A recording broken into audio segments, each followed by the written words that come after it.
guys, welcome back to Skin Anarchy. Today's episode is going to be about a topic that I think we just don't know much about at all. And I think a lot of us feel that way. I think whatever industry you're in, AI has kind of taken over in a lot of ways, and it's here to stay. And it's better if we start understanding what it really means in our, respective industries and our work and our day to day. And I can't wait to talk to our guest today. He's a dear friend of mine and somebody we've had on the show before, but now he's really, really leading the charge when it comes to really education in AI and understanding what this means for businesses, what this means for so many industries and wellness and longevity and beauty and, you name it. So without further ado, please welcome back Chaz Giles. Welcome, Chaz. So excited to host you.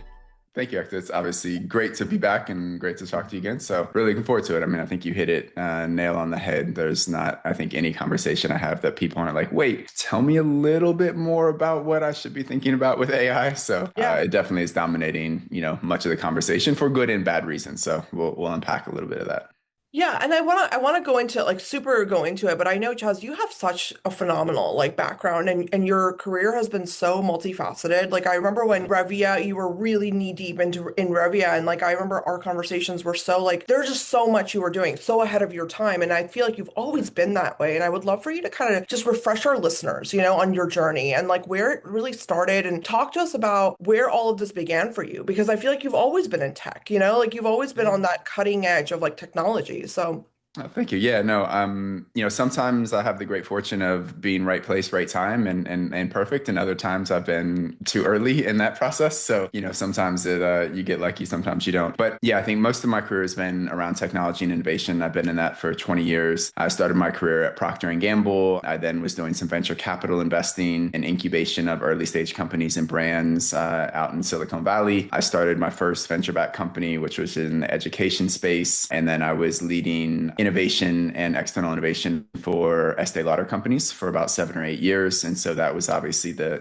kind of jump into the beauty industry and all the things that were happening there. And that really kind of opened up a lot of the doors to kind of where and how technology could really start to accelerate the things that were happening in beauty. There's so many great things that were going on, but a lot of the technology breakthroughs that were happening in other industries hadn't quite made it there yet. And so that was really the springboard for a lot of the work that, you and I have talked about. And so after I left Lauder, I started Rivia, which was, a precision medicine company, bringing precision medicine into skincare. So AI, dermatology, clinical measurements, brought to the mobile phone. And that was really at that moment when, science-based skincare, science-based beauty was really starting to get its footing. We were ahead of our time in bringing in some NASA, imaging technology that could measure skin biology through a mobile phone. And then we actually were able to, do 3,000 formulations on demand. So a really, really different model. In many ways, we were probably about 7 years too early. And some of that as we see some of that coming out, but that gave us, that deep run into AI. We were using imaging, neural networks, a lot of data science to really make all of that possible. And that's what really brought us to, what we're doing now with Alita Labs, which is really helping companies start to bridge that gap between the hype of AI and where we were in that frontier technology and the really, really nerdy, geeky stuff into what can I actually do for my brand? What can I do for my function? What can I do for my company? And how do I make that real? And so because we've been in beauty, because we've been in large companies, because we've been in startups, we kind of uniquely understand how to put all those puzzle pieces together to kind of help people start to take advantage of that. And then we still build lots of things that we want to see in the world and do that on our own outside of that as well. But it's been all around technology and really just how do you turn technology into things that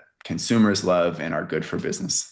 yeah, no, I mean, I think that's what with Revere, I was so blown away the first time we spoke because you're right, you were way ahead of your time. And I remember thinking about this, I'm I know the world is gonna get to a point where they're gonna be well, where is the truly personalized, version of skincare? And I feel like now, I mean, now everyone's putting their selfies into ChatGPT, and Right. trying to figure this out on their own. And it's just Exactly. it just makes you wonder and that's exactly why in the intro I was we need to figure out where does AI fit, in all of our industries? Because it's I at least keep seeing this where people are trying to figure out how to really optimize their use of AI, whether they're in Yeah. business, whether they're working for another company, but it's that connection point, you know what I mean? Sometimes it just doesn't happen. And so I think that's Yeah. where I really want to start. And I would love for you to kind of give us a general overview, from your perspective, where do you see AI right now when it comes to the wellness industries, the beauty industries, that kind of space? Where do you think it's really positioned right now? If I maybe just to help level set the conversation for everyone out there, because I think AI is a term that gets thrown around a lot. So let's put a little bit of definition around that, and that'll probably help us run through. Everyone today, because ChatGPT has kind of been in the vocabulary, everyone's like, yeah, I know AI, but that's really just scratching the surface, right, of like what AI is and how deep it can go. So when we say AI, let's just think about it in the broadest term of, how do we use this technology that can help us automate, help us accelerate, help us,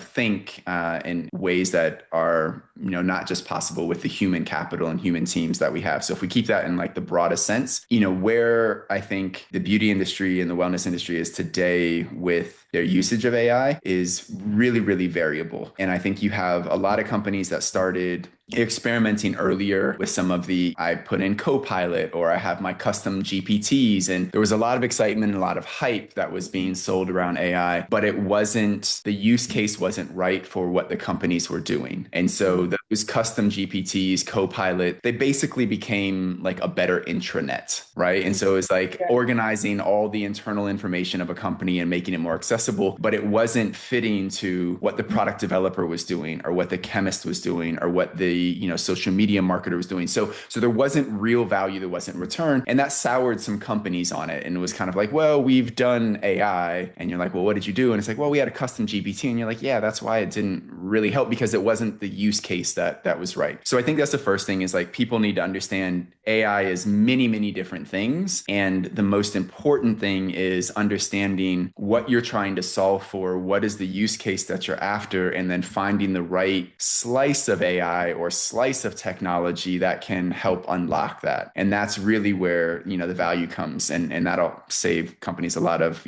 anguish and lost dollars in that process. I think the second thing that I would say is most of the experimentation that we've seen, when you get beyond that ChatGPT side, right? The kind of AI for PR sense of, hey, we're doing something with AI. It really breaks down into kind of like 4 areas. So there's work that's going on for data. And so it is companies that are understanding data is gold. Data is the fuel that is going to drive AI. It's going to drive my unique competitive advantage because that data is proprietary. So if I'm, one of the big formulation houses or fragrance houses, I'm sitting in on all this rich proprietary data. My ability to translate that, to mine that into AI gold is really, really high to create advantage, right? And so you have companies that are doing a lot of work in how to unlock that historical advantage and make that even bigger going forward. You have then work that is kind of connected to that once that data is unlocked into areas of formulation. So those companies who are creating their own formulas, or even those companies who are creating, contract manufacturers and creating formulations for other brands, their ability to start to augment their formulation process creates a lot of advantage. One, because you have, again, historical proprietary data that you can lean on, right? That no one else has, that you can figure out how you create advantage. And it's also the core of the product you're creating. So how do you bring that to life better, faster, cheaper, right? And getting things to market, especially in today's game where so much of beauty and wellness has turned into kind of fast fashion, right? Like the time cycles are being compressed. My ability to get to market 3 months earlier is a competitive advantage. And if AI can help me do that, that's a great use case for it.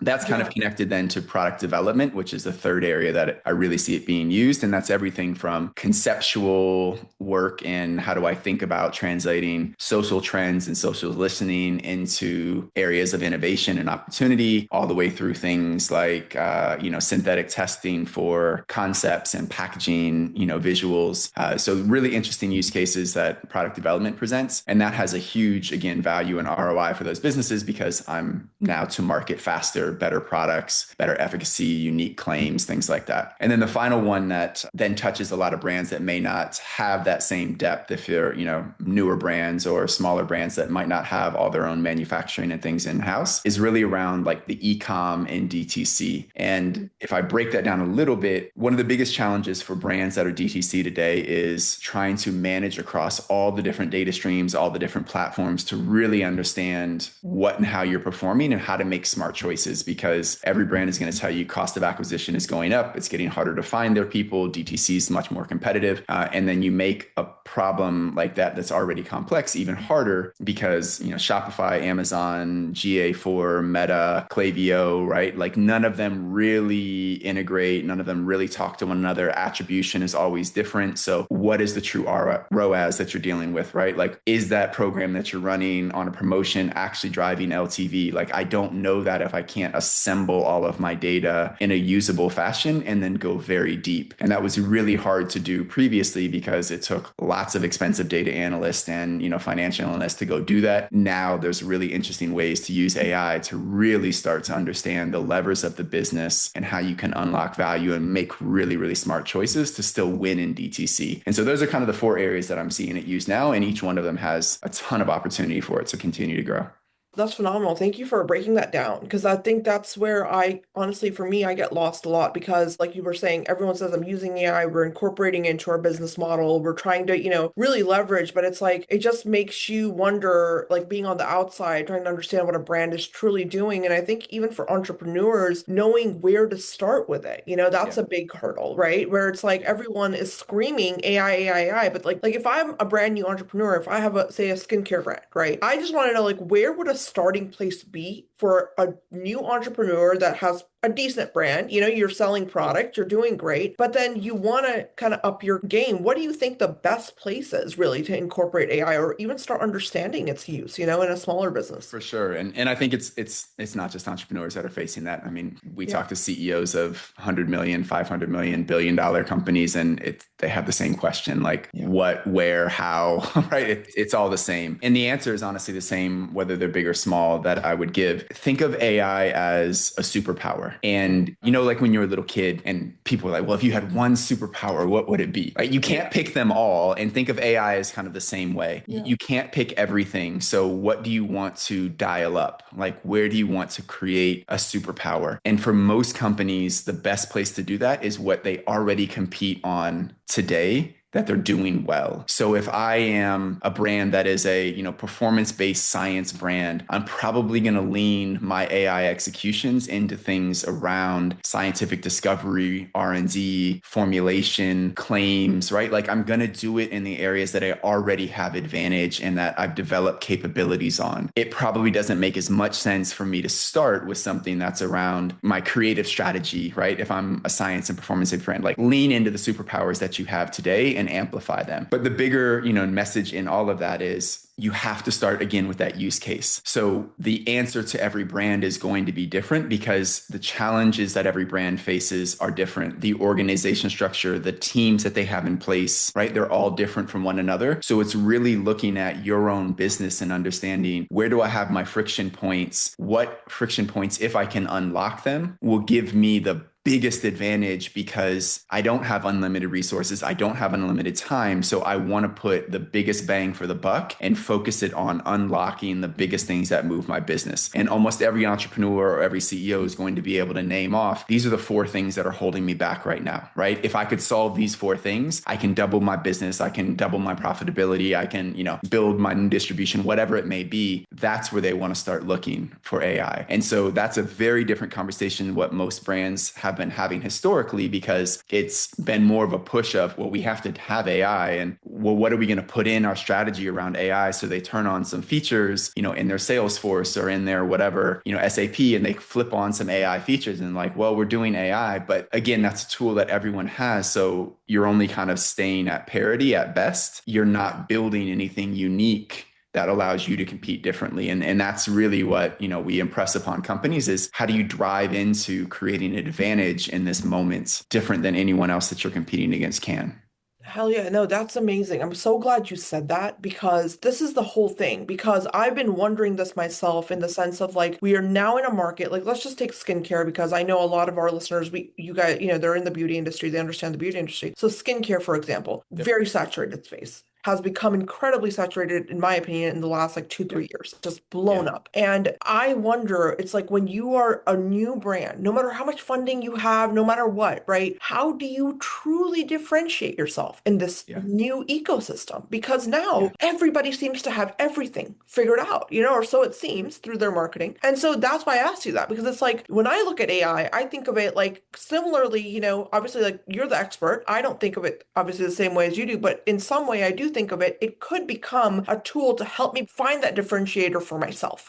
How am I going to stand out and how am I going to amplify my efforts in a way that obviously my investors are happy, but then my consumers actually are happier because they're Yeah. now discovering me, they're figuring out what I'm all about, that kind of thing. Yep. And so I think the big question I have is from that differentiation kind of stance, where do you think the leverage point really is for using, like starting to use AI? Like, do you think we have to first figure out, like, this is what my differentiator is and then give it to AI? Or do we use AI to help us figure out what can our differentiator be from like a long list of things that we might think are great? Yeah, and again, so this is where I will say there are multiple levels to AI and there are multiple types of AI technology. And so if Yeah. everyone will humor me for a minute to be kind of geeky, the AI that you were kind of talking about in the end, which is how do I use it to help me figure out where some of my differentiation may be? That's going to be, a more LLM conversational ChatGPT Claude type. And that's great, right? And that is kind of the first level of value, right? When it comes to using AI, I'm using AI to help me with a task or a job, right? So if I'm a solo founder or I'm, a team of 10 or something like that, or I'm even a team, of 2000, being able to put in AI to help answer questions like that, or help my chemist answer something on the bench, or my creative director creates artwork and copy faster.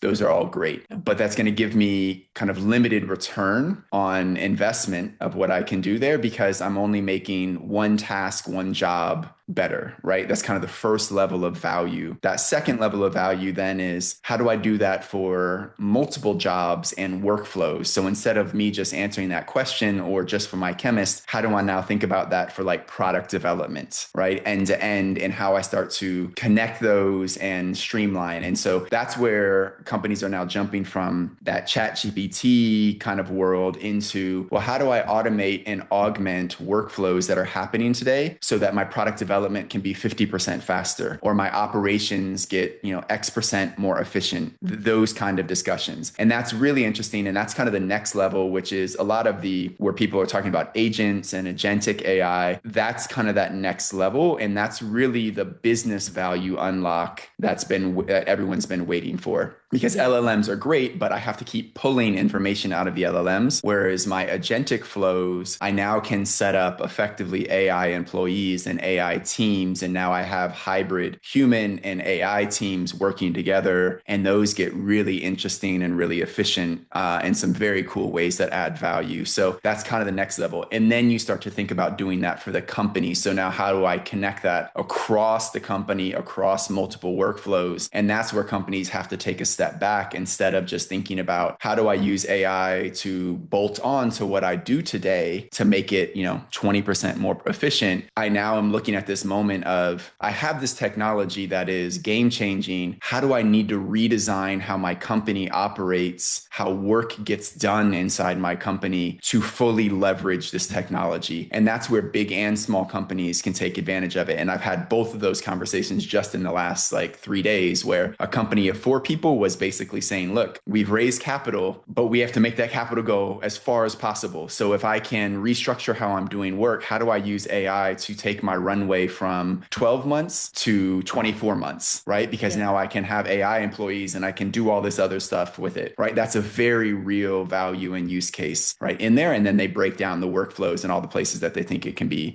useful. And then the same thing that larger companies can do, right? How do I rethink that work? And that's kind of the level. So a long way around to be geeky to answer your question, which is where do I start? Again, the where do I start? It is about finding your competitive advantage, but you don't have to go on this big, kind of like 12-month endeavor to figure out my competitive advantage, right? It's not the soul searching in that way. It's really around we create value through what things today. And for some companies, that's, great social media and they are a social media mobile native brand. And that's like their big value pillar or one of the big ways they create value. Great. That's that's where you should be leaning into. It shouldn't be necessarily in your operations and packaging, right? As an example. And then back to my performance marketing, right? Or my performance science-based brand. If that's where your focus is, and that's a big part of what you're creating value, how do you start to put that in a way that can really, really start to drive distinction in the market? And if I build into that, think about formulation today. Everyone will talk about the claims that are being made. And honestly, as you very well know, a lot of claims are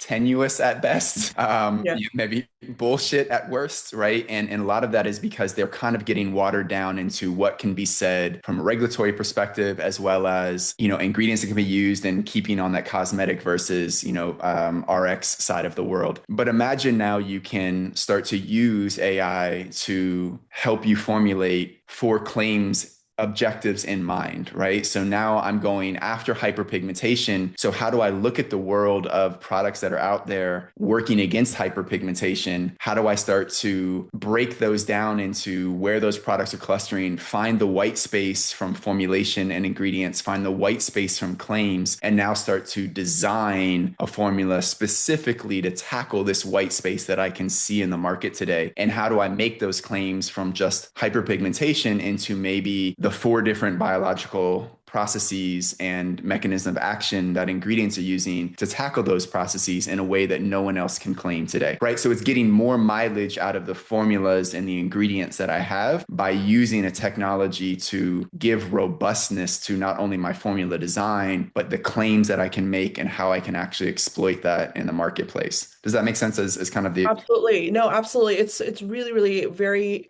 great to hear this like deep dive into this because you know what's interesting, and I know with Rivia you had started to do this where like you guys were showing like there's more than just 4 skin types. You know what I mean? Yeah. There's Yeah, so yeah. much. There's so much Yeah, to understand. And again, like way ahead of your time, like, but I feel like now we are now coming into that space in for skincare where sure. people are realizing hyperpigmentation isn't the same thing for, Fitzpatrick's one through, like it's the Yep. same, it's not the same. And we have to now build systems that we account for that. It's a bigger conversation. It's more than just inclusivity now, it's more than just like, I've said this before on the podcast, like I said that many years ago, where dermatology and skincare products are going to eventually bridge. And it's For going to sure. come to a place where it becomes an adjunct therapy kind of space. It will no Yeah. longer be where it's just like, oh, I'm just buying a cute product at Sephora. It's going to Yeah. be, I'm finding a solution that I need, that I've been needing. And I really want you to speak to this, Chaz, because right now I'm looking at so many spaces, right? Skincare, longevity, wellness. Like there are so many places right now where everybody is looking for personalized care in some way. And I think Mm. with this AI conversation, that's where I really think it fits in so well for companies because it's like now you have to figure out there's so much data available. Even if you go onto PubMed, even if you go onto any open, literature Yeah. platform, you're going to find thousands of papers that you probably never read before, that Right. you ignored. A great example of that, in my opinion, is wound care, wound Yeah. healing. I've been in Yep. that space my entire career. And now when I see things like, oh, GHK copper peptides, Yep. I'm like, guys, we've known about this for 30 years. You know? Right. Yeah. This has been around. So it's like now it's like I feel like companies they need to start understanding like there is information, there's knowledge. Scientists have been collecting it for decades. Like For and sure. now how can we bring AI in and now accelerate your efforts into this And space, and you said, yeah, you said it very Yeah. well because there's multiple things that exist in there. And up to this point, a lot of the conversation about AI has just been making information more accessible. So it was kind of, like the internet on exponential steroids, right? It's like now the information had exploded some more, but then you have a bigger bottleneck, which is your people can't process information that fast. And so that's the next step in using AI is how do you then apply the information? So a lot of the conversations we have with companies through Alita Labs is around that it's an applied AI. AI is great. It's a technology. It's a tool, right? The companies that win, the leaders that win, the employees that get ahead are the ones that figure out how to apply that within their sphere of expertise. And that application is what we were talking about before. It's not just I throw in a ChatGPT or I throw in a Copilot. I need to figure out, to your point, I'm a science-based brand. We're trying to go after longevity in skin. How can we learn from all the things that might be out there in other industries, in, traditional medicine, in, Eastern medicine, in like all these different things? Like I'm sure you saw the kind of article or study that was out recently that was showing there's, a new pathway that was discovered in terms of how cells in the body is communicating. That's not the circulatory and nervous system. And it aligns much more with like TCM and traditional Chinese medicine around the kind of like energy flows. Super interesting in terms of how the body and cell is communicating. Well, how do you take that and everything that's now being discovered around that and start to think about how that applies to skincare? That's where this gets really interesting when now you think about, the peptides and the copper peptides for organ regeneration and rejuvenation. What does that look like when you're talking about senescence and cellular turnover in skin? And how might I think about that application? What does that do in formulations? How do I need to think about efficacy levels, stability, all those things? That's where modeling and AI becomes a super powerful tool as an example. And this is what pharmaceutical companies have known for long time, right? Like they're leaders in silico approaches and all of this modeling. That work has historically just been really expensive. So skincare did not invest in it. But now we're kind of hitting that inflection point that companies have to figure out how to do that, or else you're going to be stuck with very generic formulas and just playing a marketing claims game where companies that are leaning into the technology are able to now get these huge performance gains because they're able to think about that differently in a way that doesn't require billions of dollars in R&D. It might just be a couple chemists augmented by some really sophisticated AI to be able to get you there.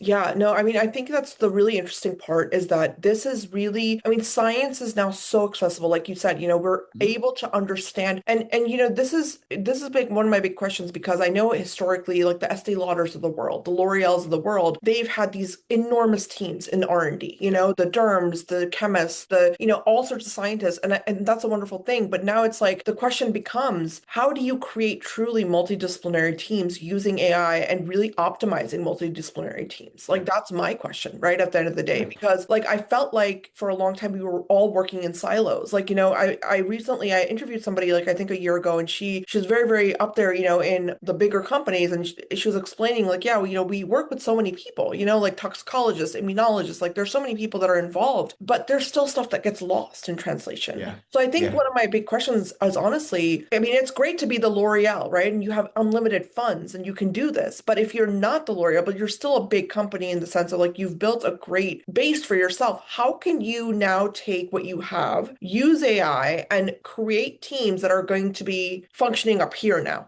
compared to like before, where we were still Yeah. trying to figure everything out? Yeah. Yeah. You hit on a few really, really interesting points there. One is how much is getting lost. If you think about being in a large organization, how much is lost in the handoff? Yeah. Because people were the kind of glue that held functions together and processed these together. So you relied on people to move data and do analyses between that. And that wasn't necessarily what made those people super valuable or special, but that turned into 60% of their job. Now you have agents that can do that and allow that PhD biologist or chemist to now add her specific value on top of all of that, or your CMO to do incredible things because all these other processes are happening. So there's a ton of value in that, but that again takes a redesign to work, because if you simply just say, well, I want to plug AI in and give intelligence to my company, like that's not functional. It's not getting me a value, versus how do I rethink my insight to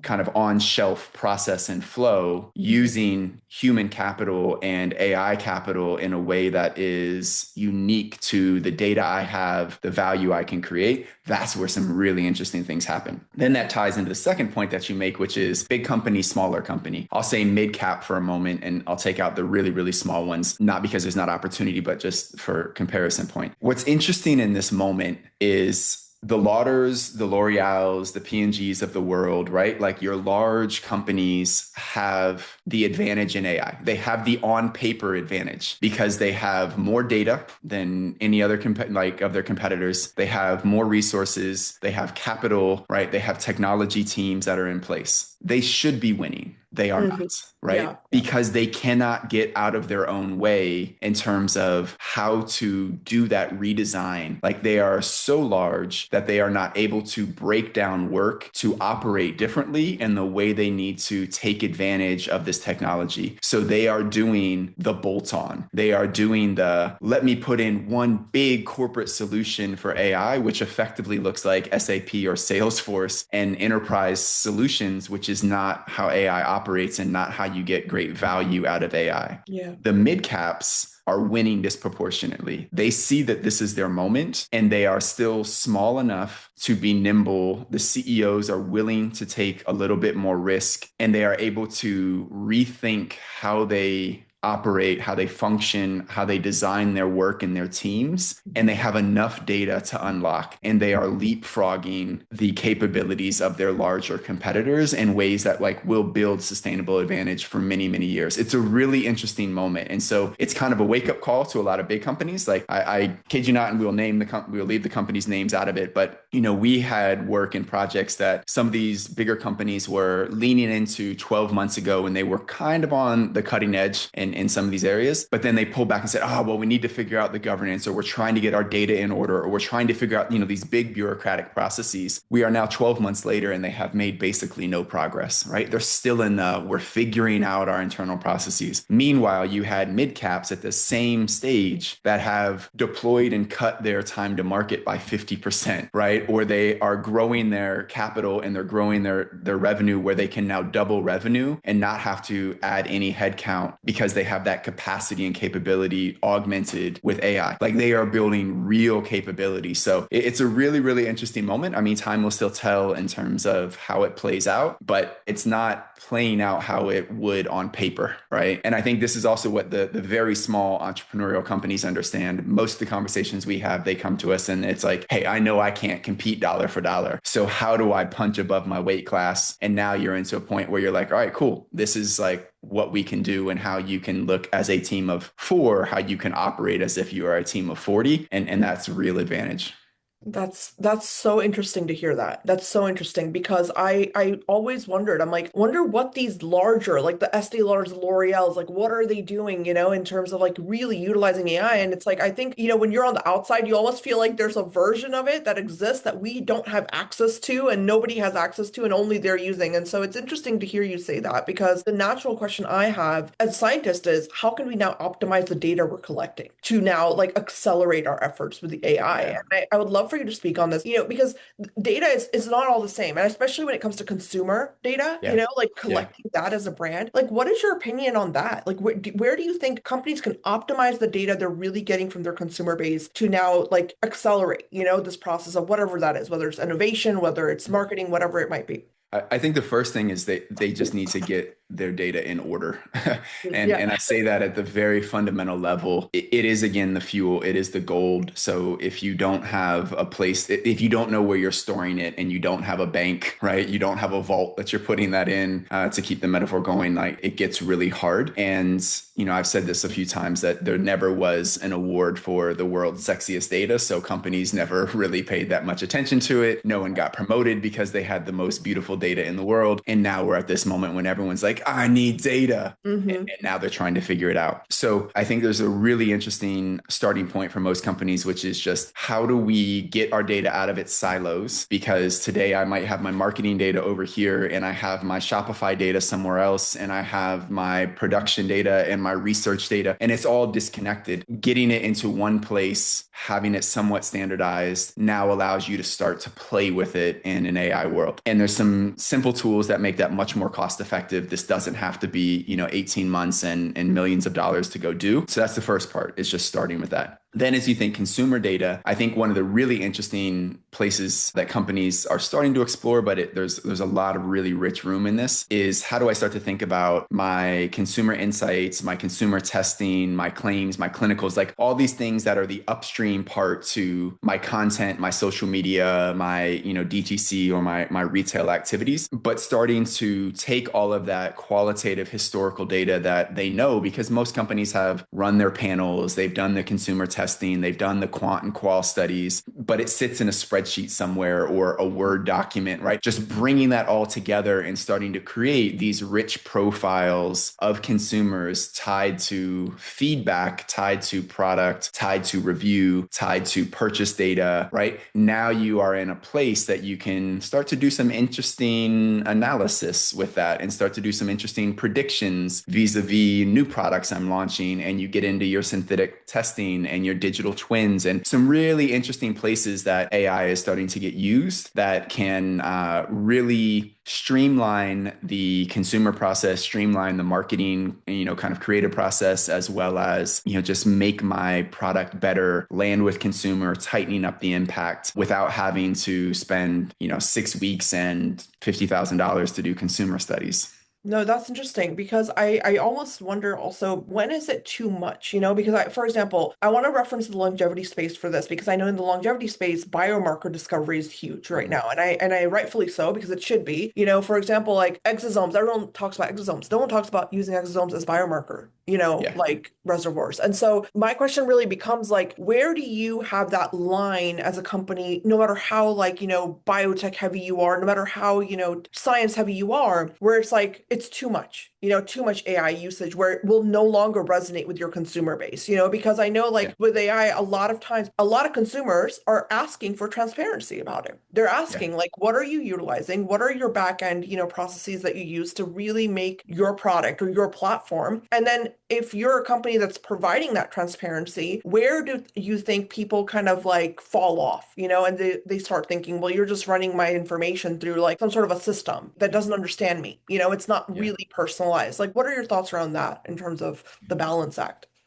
I probably have two answers and they will be contradictory, right? The first answer with my AI hat on is there's never too much data. That simply just doesn't exist. And the beauty of what's happening right now is the speed at which AI is advancing and models are advancing, it is unreal, right? And most companies, even in the more biotech heavy, pharma field, are not keeping up anywhere near with how fast models are advancing. So there is never going to be too much data that you can throw into your models and throw at AI to help you start to understand where you might be able to build some unique advantage relative to competition, right? So that's the first thing. In terms of where you use it as a company, 100% there can be too much AI used. And this is the balancing point that I think every company has to figure out, which is I have an org chart. And that org chart is connected to functions. And those functions are how I create value from my company, right? I should be using, again, back to where we started, AI should be used in places that it's giving me more value than I can create with my org chart today. So how do I augment? How do I unlock problems? How do I create more value for my customers? And if we take that lens, we are not using AI for AI's sake. That's pointless. We are using AI to deliver real value to my consumers. And that might mean I can keep the same products and the same performance that I'm making today, but I can make that cost less. Or that might mean I can improve my performance and I can give, new products to new consumer segments that were unserved, right, in new ways, or I can make them available in channels that I couldn't reach previously. So it's all about the value that I can create with that. And I think that's the rate limiter for where and how I use AI. Does it create new value relative to the kind of org and functional pieces that I have today? And if it doesn't, there's no reason that I should be putting it in. Yeah, no, that makes sense. And it also like I wonder because when it comes to like market research, for example, like I feel like market research has been a big bottleneck for a lot of companies in terms of figuring out like where is the real Yep. consumer need and where can I really Yep. evolve into. And I'm curious because you have like the Reddits, right? Like tons of forums out there where consumers are really giving real feedback all the time, Yeah. every day. And I just wonder, like, now that we are in this new technology age, where do you think this is going to lead us when it comes to really serving the market in a way that's Yeah. meaningful? It's outside of our silo as a company, as an organization, and it's going to really push somebody towards truly figuring out what is the modern consumer really looking for versus what Yeah. I think they're looking for, You're spot on. And I think for better or worse, and regardless of what you think about fast fashion, right, as what it's done and what it's created, it is a great example of how a couple companies understood how to leverage data, automation and early stages of AI, now later stages of AI, into creating real advantage and changing how an industry competes. So they were incredibly smart in understanding, how do I do social listening and identify early trends? How do I then take those trends and very quickly get them into some type of prototype product that I can test in a very small scale? If that test is successful, I then can ramp up production. And so now I go from trend, which I will use synonymously here for consumer need, right? I go from some type of need, some type of signal that there is a consumer unmet need, into a potential solution for that, multiple solutions for that, in a way that I can see which one is going to work or not work at levels. And then I can quickly ramp that up to meet that need in a way that doesn't, crush my supply chain. It doesn't, waste and create all this excess inventory. And then I can scale that, right? They did that in a way that created orchestration and automation, not just within the company, but within the ecosystem. So it was, how does the company operate even faster from signal through creative, through kind of prototype design? And then how does that coordinate with their vendors, their suppliers, their distribution networks, to be able to go from trend to product in 7 days, right? Like, that's something that is just almost incomprehensible, right? Of how fast that's actually working. Again, it has some other very negative impacts in lots of ways that we can unpack later. But that idea of, how can I use this technology to surface real need? Because there is no lack of noise out there. TikTok, Instagram, Twitter, where everyday consumers are just like flowing from all these things. How do you make sense of that? How do you translate that into potential opportunities and white spaces? How do you connect those white spaces with ingredients and formulations and biology? And then how do you translate that into products, if we keep that in a skincare world? Same thing as we think about hair care, same thing as we think about, makeup in different ways. So the process is the same, but it's all about understanding, getting data, translating that data into the ways that I monetize that, right? A product, an ingredient, a formulation, like whatever. And then how do I now communicate that, test that with my audience and my consumers?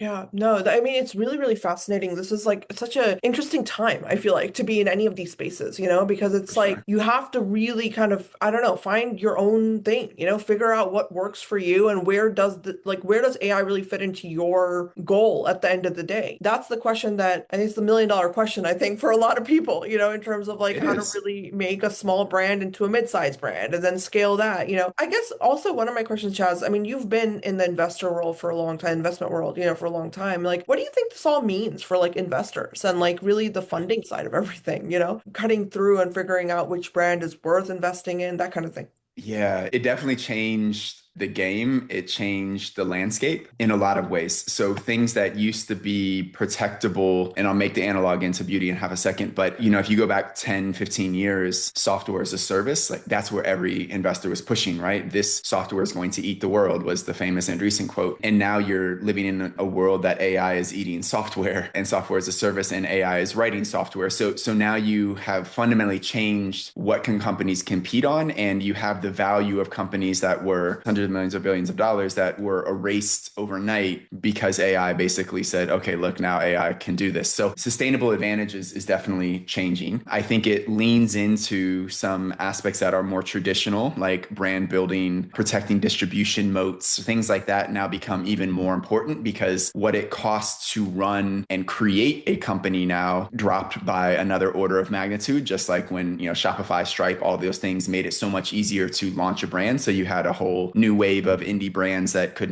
get into DTC, could start to reach their consumers, because you had social media, you had Shopify, you had Stripe, and you simplified these ways in the cost of actually creating a brand and selling to customers. Now AI has dropped that even further, because what used to take 10 people and maybe $3 million now might take 2 people and $500,000, completely making up those numbers. So that's changing. I think the other thing that it is doing is giving more emphasis to how companies are organizing their structure and their operations and their data to win in an AI world. So there is going to be a new crop of brands that grow up that are created that are AI native in the same way brands were social and digitally native. And a digitally native DTC company and a social native DTC company, they fundamentally move different than their counterparts. And you could see that in how they went to market, in the way that they competed, and the way that they grew. You're going to have the same thing happening in AI. And what I mean by that is a company that might be one or two people that has AI running everything from its regulatory to its legal to its distribution, its procurement, its operation, its inventory, right? You can think about a company that is two people that have very deliberately and intelligently built the AI employees and the AI workflows around that company that can now compete with a company of 100 people. Different economics, but same return in some of that. So I think that's what it's really going to change. And I think what's hard in the game today, especially for many investors, is beauty has had a weird mix of investors, and not the investors are being weird, but you had brand and kind of traditional business investors. And then you had companies that were maybe more pharma or biotech, and you had science-based investors and technology-based investors, and not too many that understood how to cross that chasm. And now AI is kind of pushing that to say, well, to be successful, you're going to have to figure out both. And I think it's going to reshape the type of investors that also come in and are comfortable deploying capital into some of this new cohort of companies, because they have to understand what it means to build an AI native company, as well as what it means to build a brand and a beauty company and all the things that go with that. That's brilliant. Thank you for sharing that. Yeah, I mean, I'm very curious to see like what companies, the big investors in beauty especially, I follow quite a few of them, just curious. I'm always curious to see who they invest in and why and all that. And I'm very curious to see how this evolves in the next like 5 years. Yeah, and there's going to be a lot of pressure on returns and other Yeah. things. It's definitely going to be a dynamic and kind of tumultuous time for Yeah. a little bit. No, it's very, very, it's cool though. I think it's pushing a lot of things forward. For me, Yeah. I personally care about science above all else, and I would love to see there are so many amazing brands, I think, in all of these industries that I feel like you can never go wrong if you just push your science a little further. So I'd love to see the investment world kind of echo that and say, yeah, okay, you know what I mean? In your deck, I want to see a lot For more science, sure. And you I know? think Yeah. the reason it hasn't been to the forefront is there weren't great ways to communicate that to consumers, right? The Yeah. science wasn't being necessarily valued by all consumers. And so because things would get so watered down, like a hyperpigmentation claim, I could have amazing science behind it, but when it hits the shelf and I have, 4 words and 3.5 seconds to communicate that in social media, they all kind of sound the same. I think this is though a moment where people can now start to dive deeper. And I think some of these technologies will allow consumers it will make it more understandable to consumers about what that science is actually doing and how that science can benefit them. So hopefully it does start to create some of that distinction for those who care. And I think there is definitely possibility here. The one thing that I do want to touch on before we wrap, and I know I love our conversations because we can cover so Yeah. much ground. I think the thing that's interesting, or one of the big things that is not being talked about in AI right now, a lot of our conversations are like what you and I are having now. It's an AI application to the company, to the brand. But what's interesting when we take a big step back and we look at the industry is we know a lot of these companies are going to be reshaped and redesigned. And a lot of the conversation that's happening in the industry it is from the point of the executive, the employee, the team member, and they're trying to figure out what AI means for them. And so you have like these two different worlds and different narratives. From a company perspective, everyone's excited about AI from the outside of like what it can do for the company and how it's going to take the company forward. But from the individual's perspective, you have executives that are like, I have 2 decades of experience and investment and sacrifice and blood and sweat and tears that I put into building this expertise in this career. And everyone's telling me that AI is going to come make this obsolete. And I think there's a really interesting dynamic that a lot of companies are going to have to deal with from a company perspective of how do we deploy AI in a way that makes sure we keep the best things about our human capital? And when everyone's scared about AI, that's really hard to do. And it's really hard to get adoption to get the value out of AI when your teams are really afraid of it. And so companies have to address that head on. But then at the individual level, a lot of executives have to have that sober and objective conversation, looking themselves in the mirror that says, am I ready for this next chapter, right? Am I ready for this next generation of leadership and what's going to be required? Because AI is not going back in the bag, right? It is not slowing down. It is not stopping. And companies are not going away. So what's happening is they are changing and they are being redefined. And so what leadership means and what it means to go from, a director to VP to SVP to C-level, that's being redefined. And there's not great blueprints out there, and there's not great support and other things for those employees and executives trying to make that transition. And I think that's something that's kind of getting lost right now in the overall conversation is, how do I as a leader navigate my function, my team, my company through this transformation that we're in. And I think that's going to start to get a lot louder in the conversation, because that fear is going to go up and companies are going to be looking to the leaders and saying, well, what are you doing? And no one knows how to answer that question. And it's interesting. So, outside of this, there's a lot of executive coaching that I do. And so people are sitting down and they're interviewing for CHRO, or they're interviewing for CMO and CFO, and they're all being asked, what are your plans for AI? How would you use AI in this function? And the reality is, the interviewer asking them that question has no idea. And they, as the person answering that question, really have no idea. And so there is this moment in this vacuum that I think the next generation of great leaders are going to take advantage of, to say, okay, now's my chance to really redefine myself and how I can navigate this space. And I think there's going to be a lot of movement inside of companies, and it's going to come from sometimes non-traditional and unexpected places. That is really fascinating. I'm really glad you brought that up. If you don't mind, I have one follow-up question though for you on that. Where do you think a lot of these, like a lot of the really high-level executives, where do you think they can start then? Because I mean, yeah, you're right. They have 20, 30 years of experience, So Yeah, that's right. yeah, it's a great question. And, this is what we've been helping a lot of them do, is start to put that together. And, we kind of joke and say, okay, you've watched the video, you've read the book, you've listened to the podcast, right? And now you kind of go back and you're still sitting there and going, but now what? Like, how do I actually apply that? And I think that's the biggest gap that's happening in AI right now, is so much education is around, well, what is AI and what is an agent and what should governance be? And it's not taking into account, what is my role? How do I need to strategically think about this? How do I apply this in my board meeting next week? How do I apply this in my executive leadership team meeting? How do I help my teams think about it? Because that's what leaders are being asked to do. And they can't answer that question yet. And so I think it comes down to the real application of AI. You have to have some AI fluency to, know where to ask the smart questions. But then it really is about having a coach, a guide, a community that you can pressure test this with, that you have that support, because AI is changing so fast. Even if you get up to fluency today, by next week, there's going to be new developments that you have to figure out. And your company and your teams are going to be looking at you to say, what do we do? How do we navigate this? Right. And that's what I don't think executives have enough of right now. They don't have that support, that kind of mentorship and community to help them navigate through that. And so, it's part of what we're trying to solve, but it definitely is a big problem that a lot of executives are facing. Yeah, I mean, that's a huge, huge point that you brought up. I mean, honestly, there's so much shifting. I mean, I've seen it myself in the beauty industry, especially. There's so much shifting going on right now with like CEOs changing and, everyone's moving around, and that's very valid. And I mean, I haven't thought about it at all, to be honest, but I do wonder, like, if you are somebody, like you said, that has 25, 30 years of experience, you've worked for the biggest names in the industry, what now do you do that's going to be like, yeah, this is now my differentiation point. This is why I am the best person for the job to push you forward Exactly. using AI, like utilizing it in your current structure. Exactly. That's a huge question. Yeah. Yeah.